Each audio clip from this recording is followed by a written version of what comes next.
اسلام آباد میں پچھلے کچھ دنوں میں وارداتوں میں اضافہ ہو رہا ہے اور دو شہریوں کی جو ہے وہ بزرگ شہریوں کی گردنیں کاٹ دی گئی۔ اس کے علاوہ ایک گاڑی میں سے خاتون کی لاش بھی برآمد ہوئی۔ فوکس ہوا یہ اس طرح کہ انتظار پنجوتا صاحب جو ہیں وکیل تحریک انصاف کے،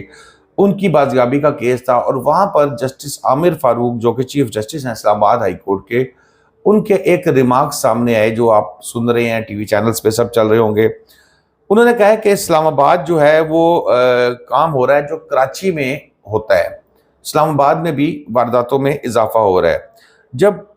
پولیس کیسوں میں جو ہے وہ سیاسی کیسوں میں ہوگی، شعیب شاہین صاحب کیونکہ وہاں موجود تھے پنجوتا صاحب کے کیس کے اندر ہی، تو انہوں نے کہا کہ جی جب پولیس ہماری طرف فوکس کر رہی ہوگی، ہماری طرف توجہ دے رہی ہوگی، تو یقیناً پھر وارداتوں میں اضافہ ہوگا۔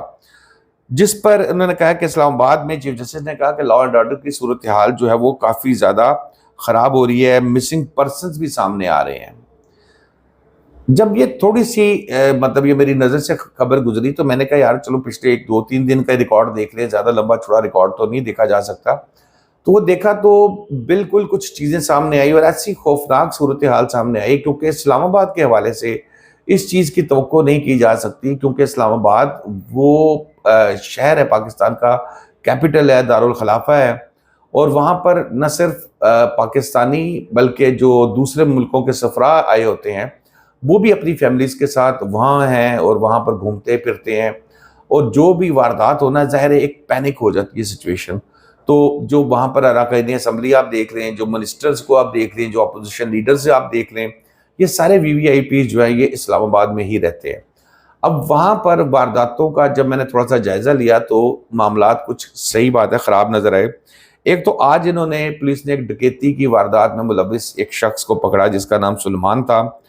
اور اس کا تعلق سرگودا سے تھا۔ بینک ڈکیتی میں اسلام آباد میں اس کو گرفتار کیا گیا، اب اس سے تفتیش کی جا رہی ہے، دیکھیں اب اس تفتیش میں کون کون سے نام بے نقاب ہوتے ہیں۔ تھوڑا سا میں آگے گیا تو اسلام آباد میں دو بڑے خوفناک واقعات سامنے آئے جی۔ دو بزرگ لوگ تھے جن کی گردنیں کاٹ دی گئی، اور ایک کی جو 70 سال کی جن کی عمر تھی، ان کی گردن تو کاٹ دی گئی اور وہ قریب جو جنگل ہے وہاں پر اس کو پھینک دیا گیا۔ اور پھر دوسرے جو بزرگ ہیں جن کا قیوم نام بتایا جا رہا ہے، ان کے گھر کے سامنے جو ہے وہ گردن کاٹ دی گئی، جبکہ تیسرے بزرگ کے بارے میں اطلاعات یہ ہیں کہ ان کو محلے داروں نے بچا لیا۔ پولیس کی تو کوئی کارروائی اس میں سامنے نہیں آئی، لیکن محلے داروں نے ان کو بچا لیا۔ اور جیسے میں نے آپ کو بتایا کہ ایک بزرگ کا تو گردن کاٹ کے لے گئے تھے، اور ان کا جو سر ہے وہ 2 دن بعد جو ہے وہ قریبی جنگل سے ملا تھا۔ اب یہاں پر اس میں جو ایک اور بزرگ تھے جی، 68 ایئرز ان کی ایج تھی، نام ان کا قیوم تھا، اور ان کا بھی جو ہے وہ گلا کاٹ دیا گیا تھا، لیکن ان کا گلا جو ہے وہ محلے میں ہی جو ہے وہ کاٹا گیا تھا، یعنی کہ جو ان کا گھر ہے ان کی گھر کے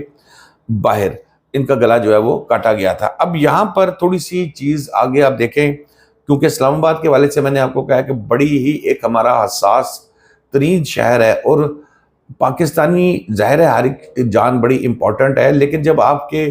جس جگہ پہ شہر میں سفراء رہتے ہوں دوسرے ممالک سے، تو یقیناً وہاں پر اس طرح کی وارداتیں ہوں گی تو دوسرے ممالک میں بڑا ایک بیڈ جو ہے وہ میسج جائے گا۔ باقی جو شعیب شاہین صاحب نے کہا جی کہ پولیس جو ہے وہ تحریک انصاف کے پیچھے لگی ہے، تو میرا ذاتی خیال یہ ہے کہ وہ پوائنٹ تو ہے کہ نہیں ہے، لیکن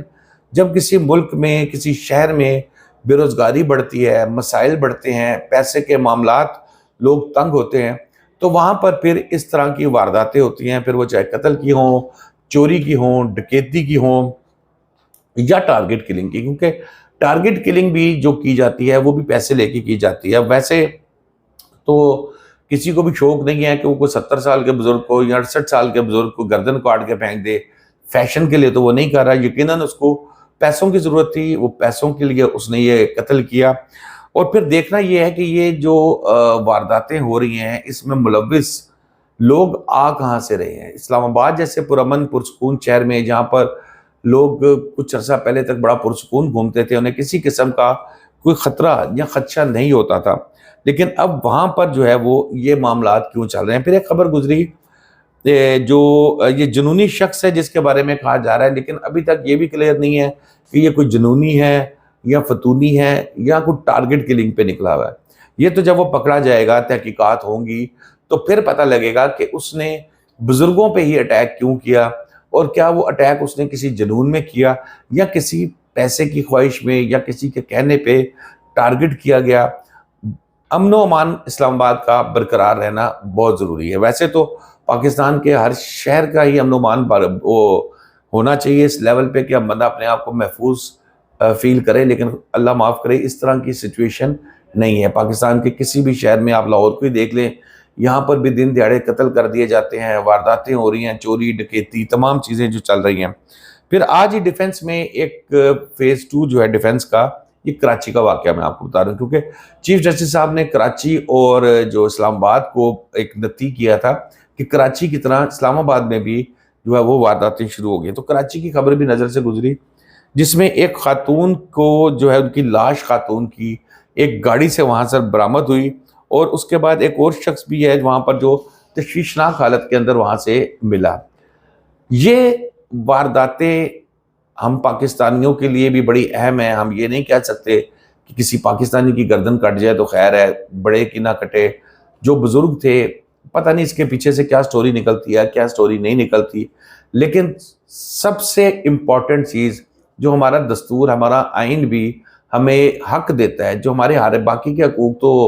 خیر پورے نہیں ہو رہے، نہ کبھی کسی حکومت نے کیے، نہ آگے کوئی جا کے امکان ہے، لیکن کم از کم زندہ رہنے کا حق جو ہے، جو ہمیں آئین دیتا ہے کہ اپنی زندگی اپنی مرضی سے گزار سکیں، پرسکون طریقے سے گزار سکیں، وہ حق بھی اس طرح کے واقعات سے ایسا لگتا ہے کہ مسائل بڑھ گئے اور وہ حق بھی ہم کو نہیں دیا جا رہا. تو دوستو اب تک کے لیے اتنا ہی. شاداب ریاض کو اجازت دیجیے. اللہ حافظ.